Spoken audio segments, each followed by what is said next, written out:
মানুষের ভাগ্য তপ্ত বালুর মতো, যা সময়ের বাতাসে পলকেই বদলে যেতে পারে। কিন্তু অহংকারের মেঘ যখন মানুষের বিবেককে ঢেকে দেয়, তখন সে ভুলে যায় যে রাজপ্রাসাদ আর কুঁড়েঘরের মালিক দিন শেষে একই মাটির মানুষ। এটি কেবল একটি গল্প নয়, বরং নিয়তির এক অদ্ভুত খেলা, যেখানে একদিকে ছিল এক এতিম যুবকের ধৈর্যের পরীক্ষা, আর অন্যদিকে এক ধনকুবের তনয়ার দম্ভের চাবুক। দিল্লির জনাকীর্ণ গলির অন্ধকার থেকে উঠে আসা সেই যুবকটি কি পেরেছিল তার সততা দিয়ে পাথরের মতো কঠিন হৃদয়কে গলাতে? ঘৃণা যখন কৃতজ্ঞতায় রূপ নেয়, তখন সেই অশ্রুধারা কেবল চোখ নয়, আত্মাভিক্তিকেও ধুয়ে দেয়। আসুন শোনা যাক এক যুবক ও এক অহংকারী তরুণীর সেই হৃদয়স্পর্শী কাহিনী, যা আমাদের শেখাবে আসল আভিজাত্য পোশাকে নয়, বরং কলিজার ভেতরে থাকে। বন্ধুরা, এটি দিল্লির এক সত্য কাহিনী, যেখানে জামে মসজিদের কাছের এক জীর্ণ ও সরু গলিতে বসবাস করত জুবায়ের। ভাঙা ছাদ, নোনা ধরা দেওয়াল আর বর্ষার দিনে ওপর থেকে টপ টপ করে পড়া বৃষ্টির জলের মাঝেই তার অতি সাধারণ ঘরটি ছিল। সেই ঘরে মাত্র দুজন মানুষের বাস ছিল, জুবায়ের আর তার পঙ্গু মা। বাবার ছায়া শৈশবেই তার মাথা থেকে চিরতরে উঠে গিয়েছিল, এবং সংসারের পাহাড় সমান দায়িত্ব তাকে বয়সের অনেক আগেই পরিপক্ক করে তুলেছিল। সেদিন সকালেও সূর্য ঠিকই উদিত হয়েছিল, কিন্তু জুবায়েরের অন্ধকার ঘরে আলোর কোনো চিহ্ন ছিল না। টানা ৩ দিন ধরে তাদের উনুনে ঠিকমতো আগুন জ্বলেনি, অর্থাৎ রান্না হয়নি। মা প্রচণ্ড কাশির দমকে ছটপট করছিল, এবং ওষুধের শিশিটি পুরোপুরি শূন্য হয়ে গিয়েছিল। জুবায়ের পরম মমতায় মায়ের কপালে হাত রাখল এবং অনুভব করল তার জ্বর আবার প্রচণ্ড বেড়েছে। মা ম্লান মুখে একটু হাসার চেষ্টা করে বলল, বাবা জুবায়ের, আজ কোনো কাজ জোগাড় হবে তো? জুবায়ের মায়ের চোখ থেকে নিজের নজর সরিয়ে নিয়ে বলল, ইনশাল্লাহ মা, আজ পক্কি কাজ পেয়ে যাব।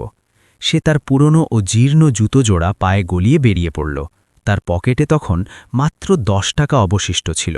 রাস্তায় চলার সময় সুগন্ধি চায়ের ঘ্রাণ নাকে আসায় মুহূর্তের জন্য তার পা থমকে গেল, কিন্তু সে দ্রুত নিজেকে নিয়ন্ত্রণ করে নিল। আগে আম্মার ওষুধ, সে মনে মনে দৃঢ়ভাবে বলল। জুবায়ের বহু দুয়ারে কাজের জন্য ধরনা দিল। কোথাও তার কাছে কাজের অভিজ্ঞতা চাওয়া হলো, আবার কোথাও চাওয়া হলো প্রভাবশালীদের পরিচয়। এক জায়গায় দোকানের মালিক তাকে বিদ্রুপ করে হাসতে হাসতে বলল, তোমার মতো কত লোক প্রতিদিন আসে, এভাবে ভিক্ষা চাওয়ার চেয়ে মেহনত করতে শেখো। এই নিষ্ঠুর কথা শুনে জুবায়েরের চোখ ফেটে জল চলে এলো, কিন্তু সে একটি শব্দ উচ্চারণ করল না।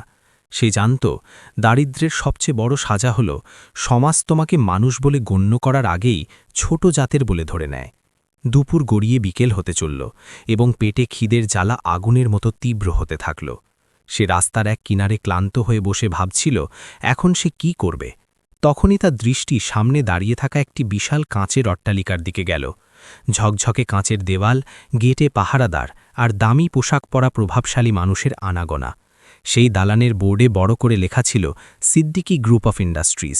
তার মন সায় দিল, একবার শেষ চেষ্টা করে দেখি না কেন।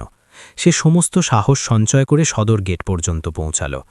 পাহারাদার তাকে তুচ্ছ তাচ্ছিল্য করে আপাদমস্তক ভালো করে দেখল এবং কর্কশ্বরে বলল, কোথায় ঢুকে পড়ছ হে? জুবায়ের বিনীতভাবে বলল, ভাই, আমার একটা কাজ দরকার, আপনারা যা বলবেন আমি তাই করব। পাহারাদারটি তাচ্ছিল্যের হাসি দিয়ে বলল, এখানে চাকরি এভাবে খয়রাত দেওয়া হয় না, চলো সরো এখান থেকে। জুবায়ের ভগ্ন হৃদয়ে যখন ফিরে যাচ্ছিল, ঠিক তখনই একটি দামি কালো রঙের চকচকে গাড়ি ভেতরে প্রবেশ করল। পাহারাদার সঙ্গে সঙ্গে তটস্থ হয়ে কুর্নিশ জানাল। গাড়ি থেকে নামলেন স্যুটেড বুটেড এক গাম্ভীর্যপূর্ণ মানুষ, জনাব ইমতিয়াজ সিদ্দিকী, যিনি শহরের প্রথিতযশা কোটিপতি ব্যবসায়ী। জুবায়ের কেন জানি সেখানেই এক পলকের জন্য থমকে দাঁড়িয়ে গেল। হয়তো এটিই ছিল তার জীবনের শেষ আশার প্রদীপ। সে নিজের ভয় জয় করে এগিয়ে গিয়ে বলল, জনাব, আমার একটি কাজ খুব প্রয়োজন। বাড়িতে আমার আম্মা খুব অসুস্থ। আমি হয়তো উচ্চশিক্ষিত নই, কিন্তু আমি জান প্রাণ দিয়ে পরিশ্রম করতে পারব। ইমতিয়াজ সাহেব থমকে দাঁড়ালেন। তিনি প্রথমবারের মতো কাউকে দয়ার নজরে নয়, বরং গভীর পর্যবেক্ষণের দৃষ্টিতে দেখলেন। জুবায়েরের চেহারায় ক্লান্তির ছাপ স্পষ্ট ছিল, কিন্তু তার চোখে ছিল এক অদ্ভুত সততা। তিনি প্রশ্ন করলেন, নাম কি তোমার? সে উত্তর দিল, জুবায়ের। চুরি চামারি করবে না তো? জুবায়েরের দুচোখ অশ্রু সজল হয়ে উঠল।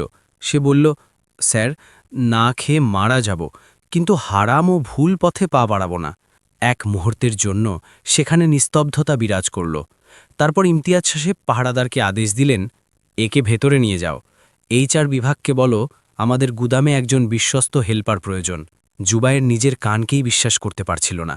তার প্রথমবারের মতো দৃঢ় বিশ্বাস হল যে আল্লাহ শেষ পর্যন্ত তার আর্জি শুনেছেন। সেদিন সন্ধ্যায় সে হাতে চাকরির নিয়োগপত্র নিয়ে ঘরে ফিরল। তার মায়ের চোখ দিয়ে খুশিতে জল গড়িয়ে পড়ল। মা বলল, দেখলে তো বাবা, আমি বলেছিলাম না, সততা আর মেহনত কখনো বিফল হয় না। পরের দিন থেকেই জুবায়েরের জীবনের এক নতুন অধ্যায় শুরু হলো। অফিসে তার প্রথম দেখা হলো ইমতিয়াজ সাহেবের একমাত্র মেয়ে জোহরা সিদ্দিকীর সঙ্গে। অত্যন্ত দামি পোশাক আর উঁচু হিল জুতো পরিহিতা জোহরার চেহারায় ছিল প্রবল আত্মবিশ্বাস, আর চোখে ছিল আভিজাত্যের অহংকার। জোহরা প্রথম দর্শনেই জুবায়েরকে চিনে ফেলল এবং বিদ্রূপ করে বলল, ও, এটিই সেই অসভ্য ছেলে যাকে আব্বু রাস্তা থেকে কুড়িয়ে এনেছেন। আশেপাশে দাঁড়িয়ে থাকা অন্য কর্মচারীদের সামনে এই অপমানজনক কথা শুনে জুবায়েরের মাথা লজ্জায় নিচু হয়ে গেল। জোহরা দাম্ভিক গলায় জিজ্ঞেস করল, তোমার নাম কি? সে নিচু স্বরে বলল, জি, আমার নাম জুবায়ের। জোহরা আরও এক ধাপ এগিয়ে এসে আদেশ দিল, এক কাপ কফি নিয়ে এসো, আর মনে থাকে যেন কাপটা অনেক দামি। জুবায়ের দ্রুত বেগে ক্যান্টিনে গেল। তার হাত তখন থরথর করে কাঁপছিল। সে যেমনই সাবধানে কফির কাপটি এগিয়ে দিল, জোহরা ইচ্ছে করে তার হাতে একটি হালকা ধাক্কা দিল। কফি ছিটকে গিয়ে দামি টেবিলের ওপর পড়ে গেল। দেখলে তো, এটাকে বলে বংশগত পার্থক্যের ফল। জোহরা হিমশীতল গলায় বলল, দ্রুত এটি পরিষ্কার করো। পুরো কামরায় তখন কবরের নিস্তব্ধতা বিরাজ করছিল। কেউ কেউ দয়ার চোখে দেখছিল, আবার কেউ মুচকি হাসছিল। জুবায়ের হাঁটু গেড়ে নিচু হয়ে টেবিল মুছতে লাগল। তার কানে বারবার সেই কথাটি বাজছিল, রাস্তা থেকে কুড়িয়ে আনা। সেদিন প্রথমবার সে উপলব্ধি করল যে চাকরি জোগাড় করা হয়তো সহজ, কিন্তু মানুষের কাছে সম্মান পাওয়া অত্যন্ত কঠিন। এভাবে দিন অতিবাহিত হতে থাকল। জুবায়ের প্রতিদিন সময়ের অনেক আগেই অফিসে আসত এবং সবার শেষে কাজ শেষ করে বাড়ি ফিরত। যা কাজ তাকে দেওয়া হতো সে নিঃশব্দে তা পালন করত। কিন্তু জোহরার নিষ্ঠুর আচরণের কোনো পরিবর্তন হল না। কখনো সে বলতো, আমার জুতো পরিষ্কার করো, কখনো বলতো, গাড়িটা ধুয়ে দাও, আবার কখনো সবার সামনে চেঁচিয়ে বলতো, এই ফকিরের গায়ের গন্ধ আমার থেকে দূরে রাখো। প্রতিটি শব্দ জুবায়েরের হৃদয়ে তীরের মতো মিথত। কিন্তু জুবায়ের একটি বারের জন্যেও কোনো প্রতিউত্তর দেয়নি। তার মনে সবসময় এটিই থাকত যে বাড়িতে তার রুগ্ন মা পথ চেয়ে বসে আছে। এক পরন্ত বিকেলে হাসপাতাল থেকে হঠাৎ ফোন আসলো। ওপাশ থেকে বলা হলো, আপনার মায়ের শারীরিক অবস্থা অত্যন্ত আশঙ্কাজনক, দয়া করে এখনই চলে আসুন। জুবায়ের ভয়ে কাঁপতে কাঁপতে জোহরার কেবিনে ছুটে গেল। সে আর্তনাদ করে বলল, ম্যাডাম, আমার আম্মা হাসপাতালে জীবন মৃত্যুর সন্ধিক্ষণে আছেন, আমাকে এখনই যেতে হবে। জোহরা তার ঘড়ির দিকে শীতল দৃষ্টিতে তাকিয়ে বলল, এখনই এই ফাইলগুলো শেষ না করে? মনে রেখো, যদি এখন যাও তবে ধরে নেবে তোমার চাকরি এখানেই শেষ। জুবাইরের মনের ভেতরে তখন এক ভয়াবহ দোটানা চলছিল। একদিকে জন্মদাত্রী মায়ের জীবন, অন্যদিকে এই চাকরি, যা দিয়ে মায়ের ওষুধ আর দুবেলা অন্ন জোগাড় হতো। সে 2 হাত জোর করে মিনতি জানাল, ম্যাডাম, আমাকে মাত্র 2 ঘন্টার জন্য যেতে দিন। জোহরা নির্লিপ্ত গলায় বলল, সিদ্ধান্ত তোমার নিজের। জুবায়ের কয়েক মুহূর্ত সেখানে পাথরের মতো দাঁড়িয়ে থাকল। তারপর সে ফাইলগুলো টেনে নিয়ে অভাবনীয় দ্রুততায় কাজ করতে শুরু করল। তার চোখ দিয়ে অঝরে জল ঝরছিল, কিন্তু কাজের গতি এক চুলও কমল না। প্রায় 1 ঘণ্টা অতিক্রান্ত হওয়ার পর আবার ফোন বেজে উঠল। এবার ওপাশের কণ্ঠস্বর আরও আতঙ্কিত ছিল, জলদি আসুন, অবস্থা বেগতিক। জুবায়েরের হাত-পা অসাড় হয়ে আসছিল। সে আর এক মুহূর্ত অপেক্ষা না করে পাগলের মতো দৌড় দিল। পেছন থেকে জোহরার তীক্ষ্ণ কণ্ঠস্বর ভেসে আসলো, যদি একবার এই চৌকাঠ পার হও তবে আর কোনোদিন ফিরে আসার কথা ভাববে না। কিন্তু সেই মরণবাচন মুহূর্তে তার কানে কেবল মায়ের যন্ত্রণা কাতর কণ্ঠস্বরই প্রতিধ্বনিত হচ্ছিল। সে কোনো মতে হাসপাতালে পৌঁছল এবং আইসিইউর বাইরে রুদ্ধশ্বাসে বসে রইল। ডাক্তাররা ভেতরে মায়ের চিকিৎসা করছিলেন। তার প্রতিটি শ্বাস যেন আটকে যাচ্ছিল। কিছুক্ষণ পর দরজাটি ক্যাচক্যাচ শব্দে খুলল। ডাক্তার গম্ভীর মুখে বাইরে বেরিয়ে আসলেন। তিনি দীর্ঘশ্বাস ফেলে বললেন, আপনি বড্ড দেরি করে ফেলেছেন। জুবায়েরের মনে হল যেন তার পায়ের তলা থেকে পুরো পৃথিবীটা সরে গেল। তার 2 চোখ দিয়ে বাঁধ ভাঙা জল গড়িয়ে পড়তে লাগল। সে দেওয়াল আঁকড়ে ধরে সেখানে বসে পড়ল। তার কানে অবিরত জোহরার সেই অভিশাপ বাজছিল, আর কোনো দিন ফিরে আসবে না। হাসপাতালের সেই হিমশীতল মেঝেতে বসে জুবায়েরের চোখ দুটো কান্নায় ফুলে লাল হয়ে গিয়েছিল। ডাক্তার কিছুক্ষণ আগে যা বলেছিলেন সেই শব্দগুলো তার মস্তিষ্কে হাতুড়ির ঘা দিচ্ছিল। ডাক্তার পুনরায় এসে বললেন, আপনি দেরি করে ফেলেছেন, ওনার অবস্থা খুবই সঙ্গীন, আগামী ২৪ ঘণ্টা ওনার জন্য অগ্নি পরীক্ষা। মা তখনও প্রাণবায়ু ধরে রেখেছিলেন, কিন্তু তা ছিল কৃত্রিম মেশিনের সাহায্যে। জুবায়ের আইসিইউর কাচের দেয়ালের ওপার থেকে মাকে দেখল, অক্সিজেন মাস্ক লাগানো, হাতে অজস্র সুই বিধানো, আর মনিটরে চলতে থাকা আঁকাবাঁকা রেখা। তার বুক ফেটে যন্ত্রণার চিৎকার আসছিল। সে নিজেকেই কাঠগড়ায় দাঁড় করিয়ে প্রশ্ন করছিল, একটি সামান্য চাকরি বাঁচানোর মোহে কি সে নিজের গর্ভধারিণীকে যমরাজের দরজায় পৌঁছে দিল? নার্স এসে বিলের একটি কাগজ ধরিয়ে দিয়ে বলল যে অবিলম্বে মোটা অঙ্কের টাকা অগ্রিম জমা দিতে হবে। বিলের সেই বিশাল অঙ্ক দেখে তার নিঃশ্বাস বন্ধ হয়ে আসার উপক্রম হল। এতগুলো টাকা সে তার সারা জীবনেও কখনো একসঙ্গে দেখার কল্পনা করেনি। সে কাঁপা কাঁপা হাতে তার পুরনো মোবাইলটি বের করে অফিসে ফোন করার চেষ্টা করল। রিসেপশনিস্ট সংক্ষেপে জানিয়ে দিল যে ম্যাডাম মিটিংয়ে খুব ব্যস্ত আছেন। কিছুক্ষণ পর জোহরা নিজেই পাল্টা কল করল। সে কঠোর গলায় বলল, হ্যাঁ জুবায়ের, এখন আবার কেন বিরক্ত করছো? আমি কি পরিষ্কার বলিনি যে একবার বেরিয়ে গেলে আর ফেরার রাস্তা নেই? জুবায়েরের কণ্ঠস্বর রুদ্ধ হয়ে আসছিল। সে ফুঁপিয়ে কেঁদে বলল, ম্যাডাম, আমার আম্মা আইসিইউতে, আমাকে কিছু টাকা অগ্রিম দিয়ে সাহায্য করুন। ওপাশ থেকে এক নিদারুণ অবজ্ঞার হাসি ভেসে আসল। জোহরা বলল, প্রতিবার তোমরা এই একই নাটক করো। এই ইমোশনাল ড্রামা দিয়ে কোনো কর্পোরেট হাউস চলে না। আমার আব্বু তোমার উপর দয়া করে অনেক বেশিই করেছেন। ম্যাডাম, আমি এটি ঋণ হিসেবে চাচ্ছি, দয়া করে আমার বেতন থেকে কেটে নেবেন। বেতন? জোহরার গলার স্বর সপ্তমে চড়ে গেল। তুমি এখন আর আমাদের অফিসের কেউ নও। আর শোনো, সিকিউরিটিকে কড়া নির্দেশ দেওয়া হয়েছে, কাল থেকে তোমার পরিচয়পত্র ও প্রবেশের অনুমতি বাতিল করা হয়েছে। ফোনের সংযোগটি বিচ্ছিন্ন হয়ে গেল।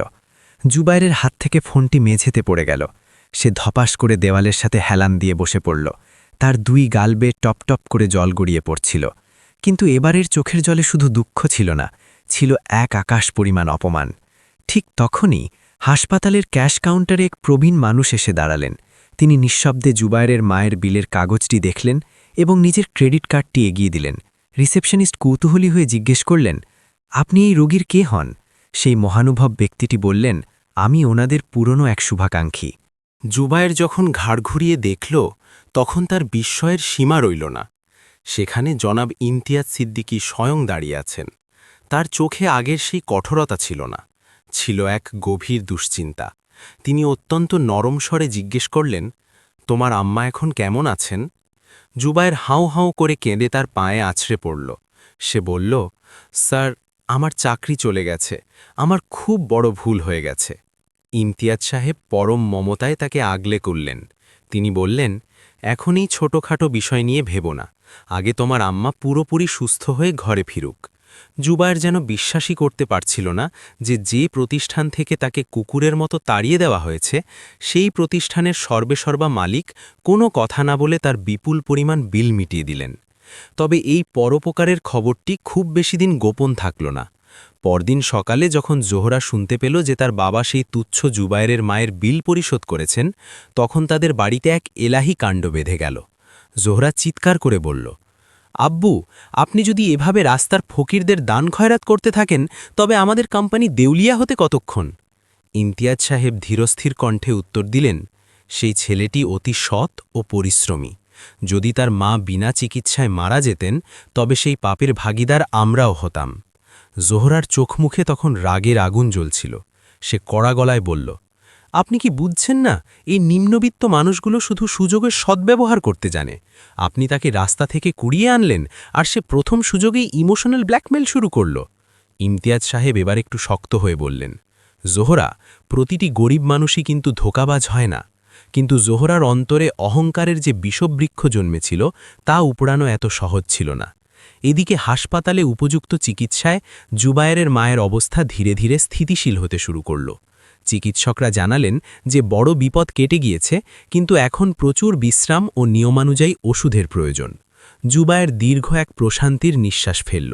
সে নিজের মনে মনে প্রতিজ্ঞা করল যে এখন যাই ঘটুক না কেন, সে নতুন করে হাড় ভাঙা খাটুনি দিয়ে চাকরি খুঁজবে, কিন্তু কারো কাছে হাত পেতে ভিক্ষা নেবে না। দিন দুয়েক পর সে সিদ্দিকী গ্রুপে গেল কেবল একবার ইমতিয়াজ সাহেবকে শুক্রিয়া জানাতে। গেটে পৌঁছতেই সিকিউরিটি গার্ড তার পথ আগলে দাঁড়াল। সে বলল, কড়া নির্দেশ আছে, তুমি কোনোভাবেই ভেতরে প্রবেশ করতে পারবে না। ঠিক তখনই জোহরা তার গাড়ি থেকে নামল। সে জুবায়েরকে দেখল এবং এক বাঁকা হাসি দিল। সেই হাসিতে কোনো মমতা ছিল না, ছিল কেবল পরম ঘৃণা। সে টিপ্পনি কেটে বলল, ও, আবার নাছড়বন্দার মতো ফিরে এসেছ? জুবায়ের বিনীতভাবে মাথা নত করল। সে বলল, ম্যাডাম, আমি শুধু জনাব সিদ্দিকীকে কৃতজ্ঞতা জানাতে এসেছিলাম।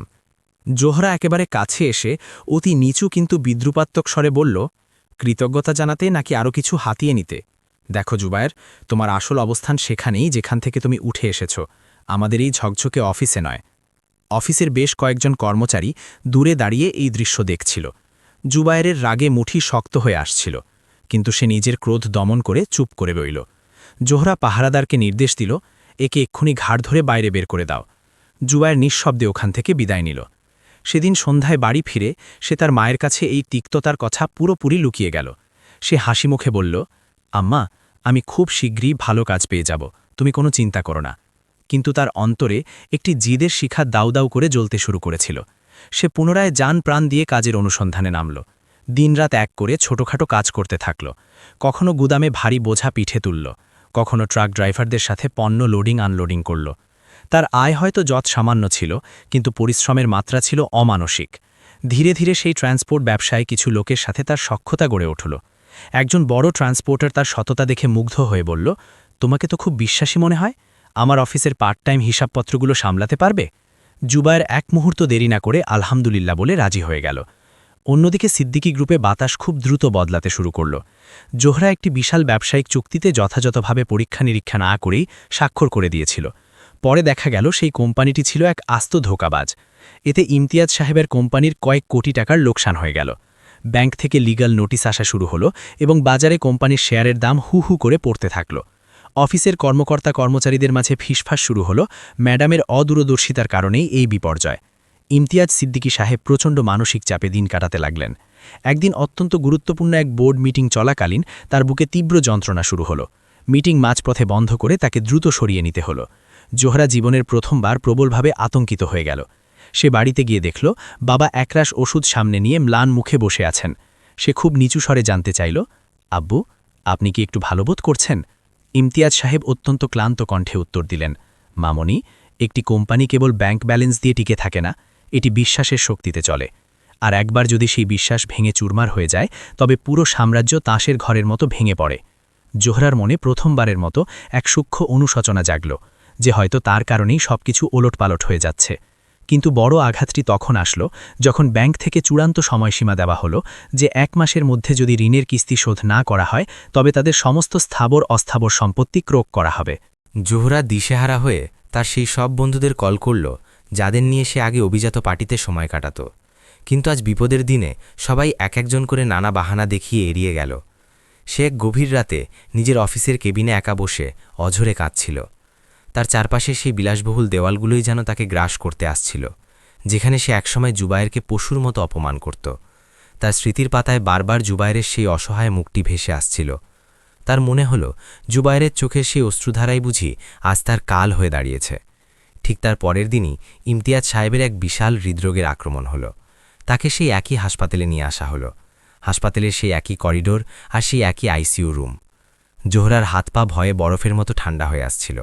যখন চিকিৎসক জানালেন যে জরুরি ভিত্তিতে অপারেশন করতে হবে এবং এর খরচ আকাশচুম্বী, সে তড়িঘড়ি করে অফিসের অ্যাকাউন্ট চেক করে দেখল যে সেখানে প্রয়োজনীয় নগদ টাকা প্রায় শেষ। সে প্রথমবারের মতো হাড়ে হাড়ে টের পেল যে সম্পদ সবসময় বিপদের সঙ্গী হয় না। সে আইসিইউর বাইরে একা গুটিসুটি মেরে বসে রইল। তার চোখে তখন কেবল অনিশ্চয়তার অন্ধকার। তার হাতের মোবাইলটি সচল ছিল, কিন্তু এমন কোনো আপনজন ছিল না যাকে সে একটিবার ফোন করে সাহায্য চাইতে পারে। ঠিক সেই মুহূর্তে সে লক্ষ্য করল হাসপাতালের অন্য একটি অংশে কিছু লোক অত্যন্ত সুশৃঙ্খলভাবে দুস্থ রোগীদের সেবা করছে। তারা বিনামূল্যে ওষুধ বিলি করছে আর গরিব রোগীদের বিল পরিশোধের ব্যবস্থা করছে।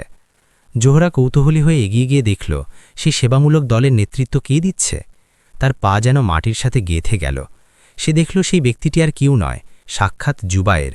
তার পরনে এখন পরিষ্কার মার্জিত পোশাক, চেহারায় রাজকীয় আত্মবিশ্বাস আর হাতে কয়েকটি ফাইল। সে একজন অসহায় বৃদ্ধের ছেলেকে অত্যন্ত শান্তভাবে বোঝাচ্ছিল, চাচা, আপনি একদম ঘাবড়াবেন না, আমাদের দাতব্য ফান্ড থেকে আপনার সব সাহায্য পৌঁছে যাবে। জোহরার হৃৎপিণ্ড তখন অনিয়ন্ত্রিতভাবে ধরফর করছিল। যাকে সে একদিন কুকুরের মতো গেট থেকে তাড়িয়ে দিয়েছিল, আজ সেই জুবায়ের হাসপাতালে অজস্র মানুষের পরম আশ্রয় হয়ে দাঁড়িয়ে আছে। সে খুব ধীরলয়ে জুবায়ের দিকে এগিয়ে গেল। তার গলা দিয়ে কোনো কথা বের হচ্ছিল না, শব্দগুলো যেন গলার কাছে দলা পাকিয়ে যাচ্ছিল। জুবায়ের ঘাড় ঘুরিয়ে জোহরাকে দেখল। 1 সেকেন্ডের জন্য তাদের 4 চোখ এক হলো, কিন্তু জুবায়ের চোখে কোনো ঘৃণা বা কোনো উপহাস ছিল না, বরং সেখানে ছিল এক প্রশান্ত গভীর দৃষ্টি। জোহরার কণ্ঠস্বর তখন ভাঙা কাঁচের মতো কাঁপছিল। সে কেবল বলল, আব্বু আইসিইউতে আছেন। জুবায়ের একটিবারের জন্য কোনো পাল্টা প্রশ্ন করল না বা পুরনো কথা তুলল না। সে সোজা রিসেপশন কাউন্টারের দিকে এগিয়ে গেল। সে বিলের কাগজটি দেখল এবং নিজের টিমের সদস্যদের নির্দেশ দিল, আমাদের কাছে যে বিশেষ ইমার্জেন্সি ফান্ড আছে তা থেকে দ্রুত এই বিলটি পরিশোধের ব্যবস্থা করো।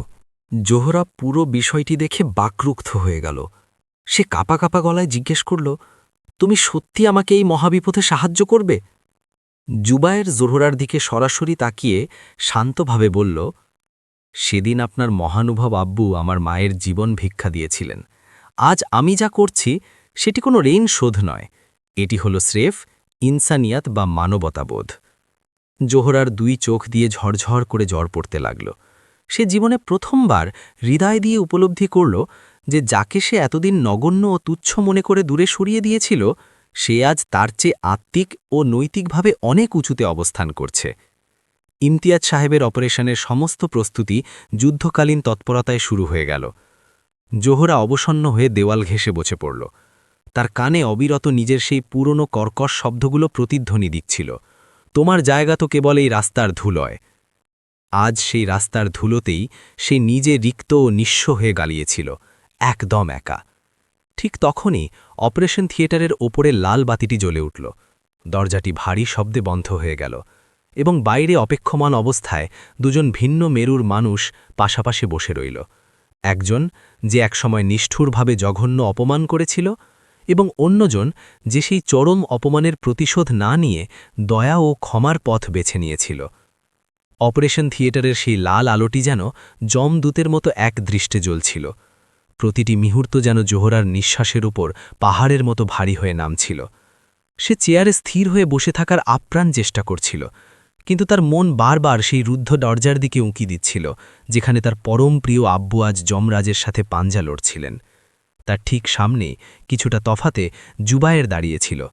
সে অত্যন্ত ধীরস্থির ও সংযত ছিল, যদিও তার মনের ভেতরেও ছিল সমান উৎকণ্ঠা।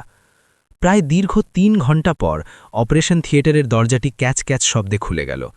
ডাক্তার সাহেব তার মুখের মাস্কটি সরাতে সরাতে আশার বাণী শোনালেন, আলহামদুলিল্লাহ, অপারেশনটি শতভাগ সফল হয়েছে, তবে এখনও পুরোপুরি বিপদমুক্ত বলা যাবে না।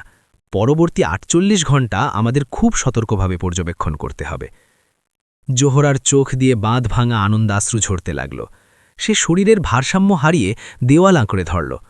জুবায়ের তড়িৎ গতিতে এগিয়ে গিয়ে তাকে পতন থেকে রক্ষা করল।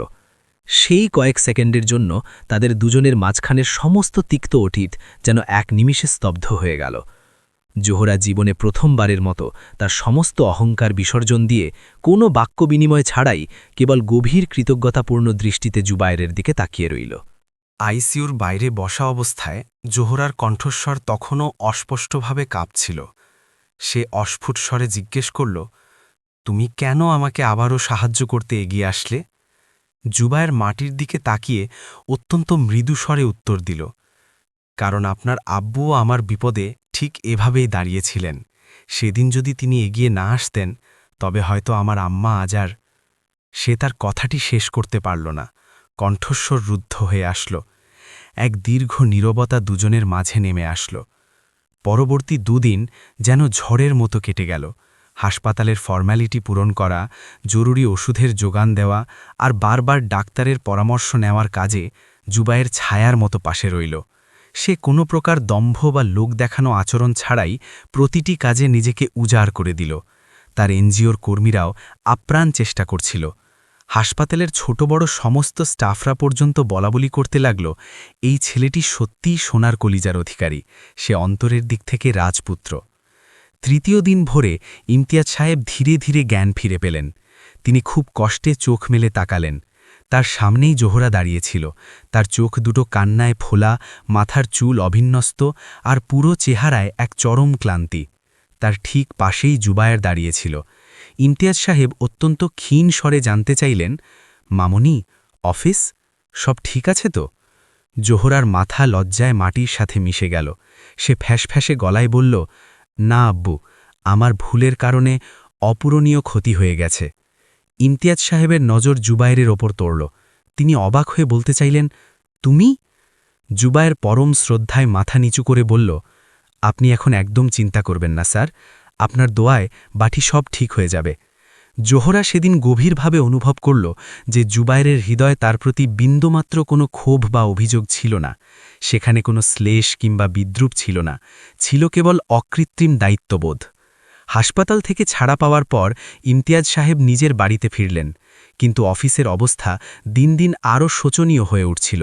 ব্যাংকের প্রতিনিয়ত তাগাদা, পাওনাদারদের ফোন আর কর্মচারীদের বকেয়া বেতন সব মিলিয়ে এক অস্থির পরিস্থিতি।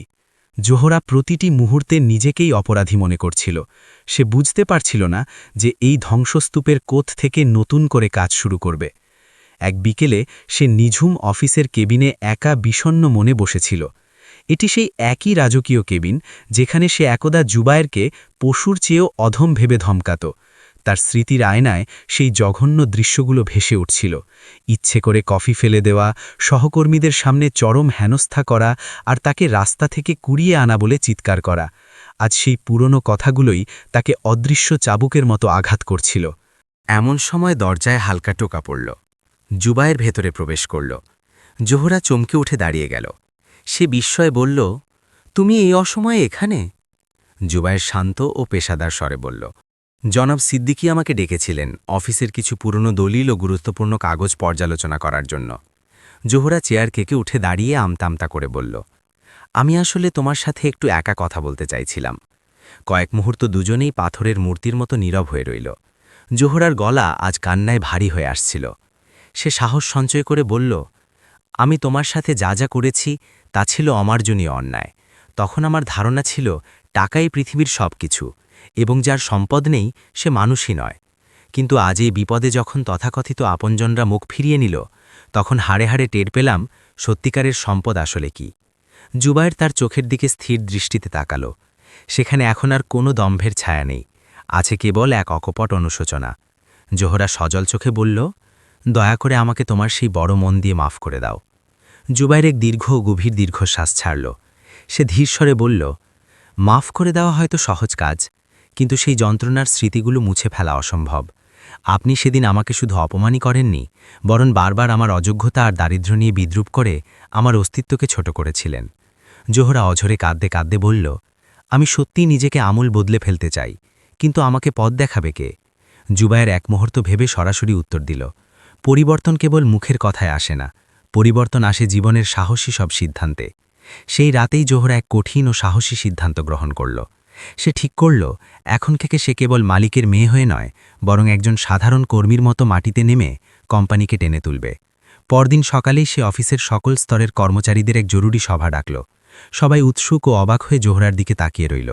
জোহরা মঞ্চে উঠে বিনম্র কণ্ঠে ঘোষণা করল, আজকের এই চরম বিপর্যয়ের জন্য আমি একাই দায়ী, কিন্তু আমি কথা দিচ্ছি, আমি নিজ হাতেই প্রতিষ্ঠানকে আবার গড়ার দায়িত্ব নিচ্ছি। যারা দিনরাত আমাদের সাথে ঘাম ঝরিয়ে পরিশ্রম করেন, তাদের বকেয়া বেতন আমি সবার আগে পরিশোধ করার ব্যবস্থা করছি, এবং এরপর থেকে প্রতিটি ব্যবসায়িক লেনদেন হবে স্বচ্ছ কাচের মতো পরিষ্কার। কিছু লোক স্বতঃস্ফূর্তভাবে হাততালি দিল, আবার অনেকে সন্দেহের চোখে তাকিয়ে রইল, কিন্তু সংস্কারের চাকাটি ঘুরতে শুরু করেছিল। জোহরা নিজের বিলাসিতা ত্যাগ করে প্রতিটি ফাইল নিজে পরীক্ষা করতে শুরু করল। পুরনো সমস্ত চুক্তিগুলো সে নিজে রিভিউ করল। গবেষণার পর সে আবিষ্কার করল যে অফিসের কিছু অসাধু ঊর্ধ্বতন কর্মকর্তা কোম্পানির ক্ষতি করে নিজেদের পকেট ভারী করছিল। সে বিন্দুমাত্র দেরি না করে তাদের বিরুদ্ধে কঠোর আইনানুগ ব্যবস্থা নিল। কর্মচারীরা প্রথমবারের মতো তাকে কেবল একজন বসের মেয়ে হিসেবে নয়, বরং একজন যোগ্য ও ন্যায়পরায়ণ নেত্রী হিসেবে সম্মান দিতে শুরু করল। এদিকে জুবায়ের তার নিজের এনজিও এবং ছোটখাটো ট্রান্সপোর্ট লজিস্টিক ব্যবসায় অত্যন্ত ব্যস্ত ছিল। তবুও জনাব ইমতিয়াজ যখনই তাকে ডাকতেন, সে কোনো কার্পণ্য না করে কোম্পানির উন্নয়নে সুচিন্তিত পরামর্শ দিত। সে খরচ সাশ্রয় করা, স্থানীয় সাপ্লাই চেইন শক্তিশালী করা এবং নতুন বিনিয়োগকারীদের সাথে সম্পর্ক গড়ার চমৎকার সব পরিকল্পনা দিয়ে সাহায্য করল। জোহরা এখন আর তর্কে যেত না, বরং ছাত্রীর মতো প্রতিটি পরামর্শ মন দিয়ে শুনত। হঠাৎ একদিন কোম্পানির বড় এক গুদামে বৈদ্যুতিক শর্ট সার্কিট থেকে ভয়াবহ অগ্নিকাণ্ড ঘটল। ভেতরে অনেক কর্মচারী প্রাণভয়ে আটকা পড়েছিল। চারদিকে গগনবিদারী চিৎকার আর হাহাকার শুরু হলো। ফায়ার সার্ভিসের গাড়ি আসতে কিছুটা দেরি হচ্ছিল।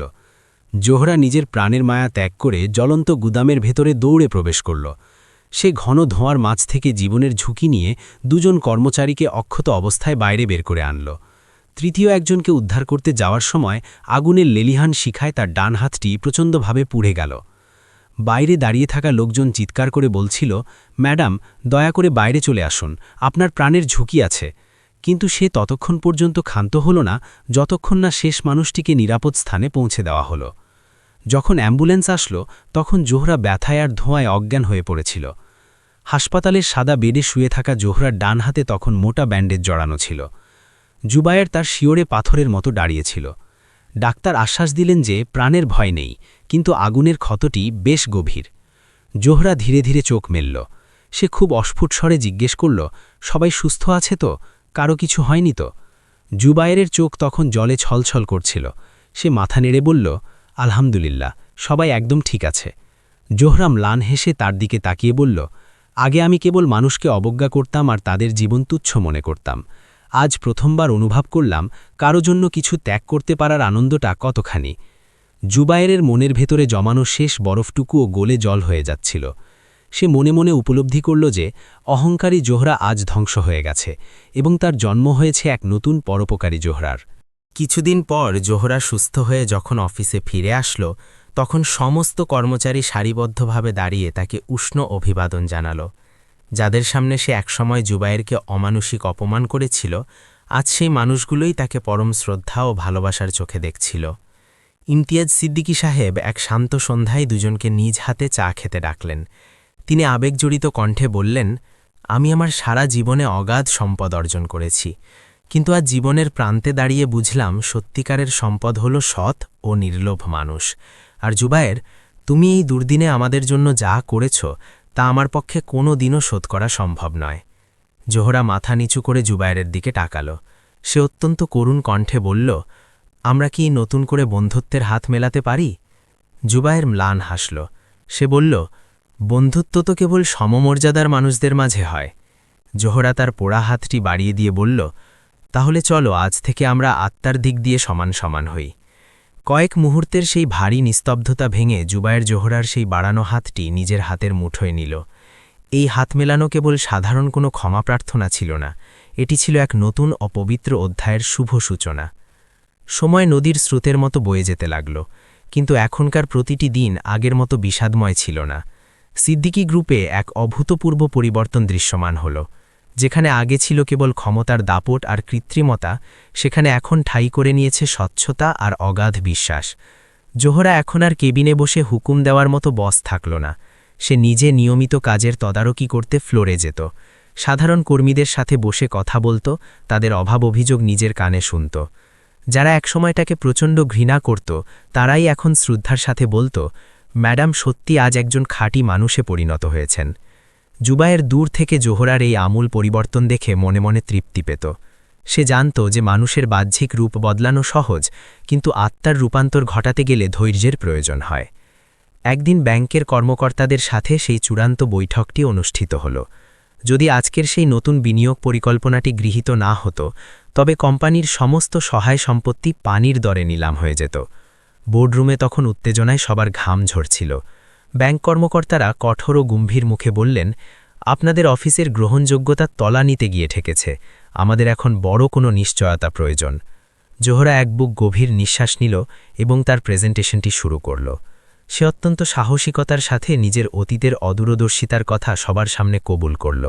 তারপর সে তার নতুন বিজনেস মডেলটি উপস্থাপন করল, যেখানে ছিল স্থানীয় কৃষকদের সাথে সরাসরি কাজ করা, অপ্রয়োজনীয় ব্যয় সংকোচন এবং কর্মচারীদের সাথে লভ্যাংশ শেয়ার করে নেওয়ার এক বৈপ্লবিক পরিকল্পনা। সকলের দৃষ্টি তখন জুবায়েরের ওপর নিবদ্ধ ছিল, কারণ এই যুগান্তকারী প্ল্যানটির মূল রূপকার ছিল সে নিজেই। যখন প্রধান ব্যাংক কর্মকর্তা সরাসরি জুবায়েরকে লক্ষ্য করে প্রশ্ন করলেন, আপনি কি এই বিশাল কর্মযজ্ঞের পূর্ণ দায়িত্ব নিতে রাজি আছেন? তখন জুবায়ের কয়েক মুহূর্তের জন্য নীরব হয়ে গম্ভীরভাবে কিছু একটা ভাবল। কামরায় তখন পিনপতন নীরবতা। তারপর সে দৃঢ় কণ্ঠে ঘোষণা করল, আমি এই দায়িত্ব গ্রহণ করতে রাজি আছি। তবে আমার একটি প্রধান শর্ত হল, এই প্রতিষ্ঠানে আজ থেকে কোনো ছোট বা বড় ভেদাভেদ থাকবে না। আমরা সবাই এক পরিবারের মতো কাঁধে কাঁধ মিলিয়ে কাজ করব। জোহরা এক মুহূর্ত সময় নষ্ট না করে দৃঢ়ভাবে বলল, আমি সৃষ্টিকর্তার নামে কথা দিচ্ছি, আমি এই নীতি অক্ষরে অক্ষরে পালন করব। জুবাইরের এই আত্মবিশ্বাস ও জোহরার নতি স্বীকার দেখে ব্যাংক কর্মকর্তারাও গভীরভাবে অভিভূত হলেন। কিছু নির্দিষ্ট শর্ত সাপেক্ষে ঋণের কিস্তি পুনর্নির্ধারণ করা হল এবং কোম্পানিটি সেই যাত্রায় ধ্বংসের হাত থেকে বেঁচে গেল। সভা শেষে ইমতিয়াজ সাহেব পরম তৃপ্তির সাথে দুজনকে দেখলেন। তার দুই চোখে তখন বয়ে যাচ্ছিল প্রশান্তির অশ্রু। তিনি বললেন, আজ আমি শান্তিতে মরতে পারব, কারণ আমার তিল তিল করে গড়া এই স্বপ্ন এখন যোগ্য দুই জোড়া হাতে অর্পিত হয়েছে। দিন কাটতে থাকল। কোম্পানি ধীরে ধীরে পুনরায় উন্নতির শিখরে আরোহণ করতে লাগল। কর্মচারীরা নিয়ম মতো প্রতি মাসে বেতন পেতে শুরু করল। দেশি বিদেশি বড় বড় নতুন মক্কেলদের সাথে কাজ শুরু হল। জুবায়ের ও জোহরার মধ্যে কাজের সুবাদে এখন নিয়মিত কথা হতে লাগল। কিন্তু এখনকার সেই কথায় কোনো তিক্ততা ছিল না, ছিল কেবল অগাধ পারস্পরিক শ্রদ্ধা। এক মনোরম সন্ধ্যায় কোম্পানির বিস্তীর্ণ প্রাঙ্গণে এক বর্ণাঢ্য বার্ষিক উৎসবের আয়োজন করা হলো। সেখানে কোম্পানির শত শত কর্মচারী, তাদের পরিবারের সদস্যবৃন্দ এবং সেই সব অনাথ শিশুরাও উপস্থিত ছিল যাদের পড়াশোনার সমস্ত দায়িত্ব সিদ্দিকী গ্রুপ নিজের কাঁধে নিয়েছিল। অনুষ্ঠানের এক পর্যায়ে জনাব ইমতিয়াজ সিদ্দিকী মঞ্চে উঠে মাইক্রোফোন হাতে নিলেন। তিনি অশ্রু ভেজা গলায় বললেন, প্রিয় সাথীরা, আজ আমি এখানে কোনো দাপুটে মালিক হিসাবে আসিনি। আমি এসেছি একজন কৃতজ্ঞ বাবা হিসাবে। আমি আমার এই দীর্ঘ জীবনে কঠিন শিক্ষা পেয়েছি যে ব্যাংক ব্যালেন্স বাড়ানো সহজ, কিন্তু মানুষের হৃদয় জয় করা পৃথিবীর সব থেকে কঠিন মেহনত। আর আজ আমি গর্বভরে বলতে পারি যে আমার সামনে এমন দুজন খাঁটি মানুষ দাঁড়িয়ে আছে যারা আমাকে এই সত্যটি শিখিয়েছে। তিনি সসম্মানে জুবায়েরকে মঞ্চে আসার জন্য আহ্বান জানালেন। চারিদিকের গগনবিদারী হাততালিতে আকাশ বাতাস মুখরিত হল। জোহরাও ধীর পায়ে মঞ্চে উঠে আসল। সে কয়েক মুহূর্ত জনতার দিকে অপলক দৃষ্টিতে তাকিয়ে রইল, তারপর তাকালো জুবায়েরের দিকে। আজ আমি সবার সামনে আমার জীবনের একটি গোপন সত্যি স্বীকার করতে চাই। জোহরা মাইক্রোফোন হাতে নিয়ে কম্পিত স্বরে বলল, আমি একসময় মানুষকে তার পোশাকের চাকচিক্য, তার আভিজাত্য আর তার ব্যাংক ব্যালেন্স দিয়ে ওজন করতাম। কিন্তু আমার জীবনের দুর্যোগপূর্ণ সময় আমাকে শিখিয়েছে যে মানুষের আসল আভিজাত্য তার পোশাকে নয়, তার হৃদয়ে থাকে। সেদিন যদি জুবায়ের আমার সেই চরম অপমানের প্রতিশোধ নেওয়ার কথা ভাবত, তবে আজ হয়তো এই সিদ্দিকী সাম্রাজ্যের একটি ইটও টিকে থাকত না। উপস্থিত জনতা নিস্তব্ধ হয়ে জোহরার কথাগুলো শুনছিল।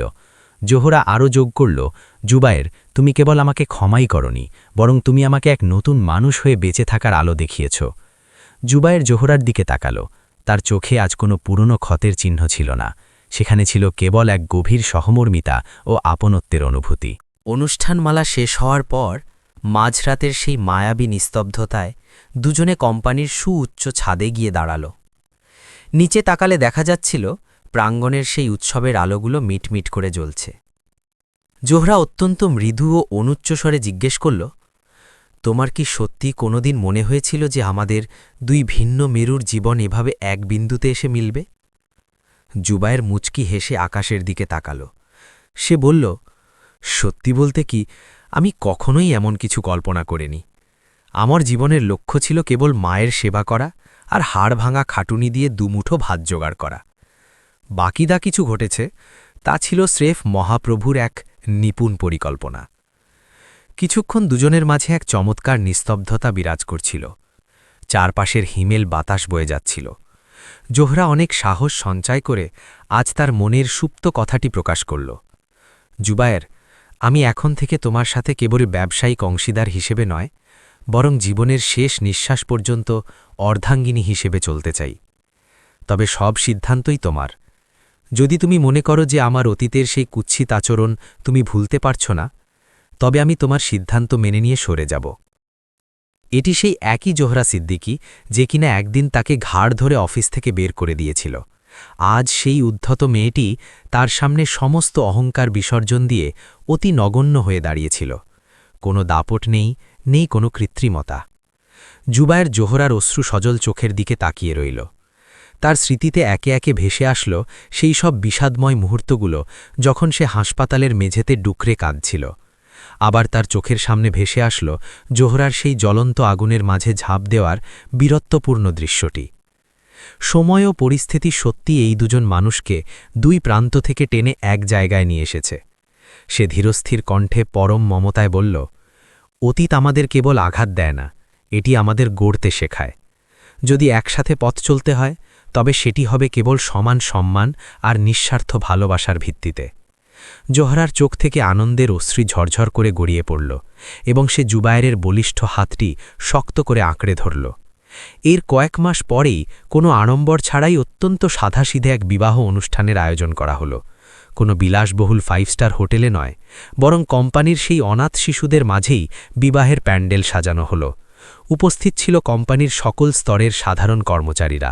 ইমতিয়াজ সিদ্দিকী সাহেব যখন কন্যাদান করছিলেন তখন তার কণ্ঠ আবেগে বুজে আসছিল।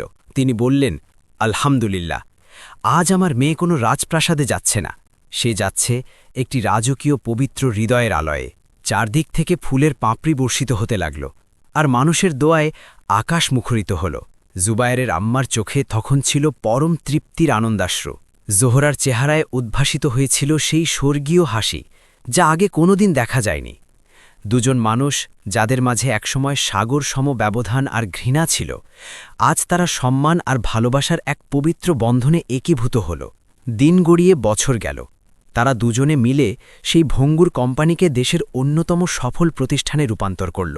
সাথে তারা একটি বিশাল বড় সেবা সংস্থা প্রতিষ্ঠা করল, যেখানে দেশের দুস্থ ও এতিম তরুণদের কারিগরি শিক্ষা ও কর্মসংস্থানের নিশ্চয়তা দেওয়া হয়। জুবায়ের অফিসের প্রতিটি নতুন কর্মীকে ডেকে বলত, এই প্রতিষ্ঠানে তোমাদের পরিচয় কেবল কর্মচারী নয়, তোমরা আমাদের পরিবারের অংশ। এখানে কেউ কারো চেয়ে ছোট নও। আর জোহরা প্রতিটি নতুন ব্যবসায়িক উদ্যোগ নেওয়ার আগে নিজে সাধারণ কর্মীদের সাথে গোলটেবিল বৈঠকে বসত। বন্ধুরা, এই জীবনের গল্পের মর্মকথা অত্যন্ত গভীর ও স্পষ্ট। মানুষের প্রকৃত মর্যাদা তার দামি ব্র্যান্ডের পোশাক, তার সঞ্চিত অর্থ কিংবা তার বংশমর্যাদার উপর নির্ভর করে না। মানুষের আসল ওজন নির্ধারিত হয় তার পবিত্র অন্তরের কোমলতা, তার নিঃস্বার্থ কর্ম আর তার মার্জিত ব্যবহারের উপর। অকারণ অপমান কেবল সম্পর্ক ছিন্ন করে না, এটি মানুষের বিবেককেও ধ্বংস করে। কিন্তু ইনসানিয়াত বা মানবতাবোধ এমন এক অলৌকিক ওষুধ যা দিয়ে ভাঙা মনকেও পুনরায় জোড়া লাগানো সম্ভব। একবার ভেবে দেখুন তো, যদি জুবায়ের সেই অপমানের দিনগুলোতে প্রতিশোধ পরায়ণ হয়ে উঠত, তবে কি আজ এই সুন্দর সমাপ্তি সম্ভব হতো? আর জোহরা যদি নিজের অহংকারের জালে চিরকাল বন্দী থাকত, তবে কি সে কোনোদিন এমন অমূল্য ভালোবাসা আর শান্তি খুঁজে পেত? বন্ধুরা, এটিই ছিল আমাদের আজকের বিশেষ কাহিনী। আপনাদের কেমন লাগলো এবং এই কাহিনী থেকে আপনারা কি শিখলেন তা আমাদের কমেন্ট বক্সে অবশ্যই জানাবেন। আমাদের এই যাত্রায় সঙ্গী হতে চ্যানেলটি সাবস্ক্রাইব করতে ভুলবেন না। শীঘ্রই দেখা হবে এমনই এক অনুপ্রেরণামূলক কাহিনীর সাথে। আপনাদের সকলের সুস্বাস্থ্য কামনা করে বিদায় নিচ্ছি। আল্লাহ হাফেজ।